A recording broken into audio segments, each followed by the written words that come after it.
Ayan guys, sinundo ko ang aking kapatid sa airport na si DB Forever Pan at ang kanyang asawa na si Dada. Ayan, dito na kami sa Bataan. Ayan guys, aakyat na kami sa aming bahay. Ayan, nakabungad na kaagad si nanay. Ayan, tuwang-tuwa si nanay. Tingnan niyo ang ngiti. Super saya talaga yung nanay dyan. Kakaiyak. Hello nanay. Kamusta ka na po?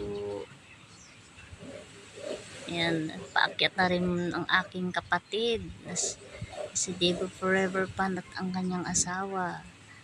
Ayan guys, miss na yan ni nanay kasi after 6 years, ngayon lang nakauwi ang aking kapatid. Ayan, miss na miss niya talaga si nanay. Ang higpit ng pagkakayakap ni nanay dyan. Thank you for watching guys.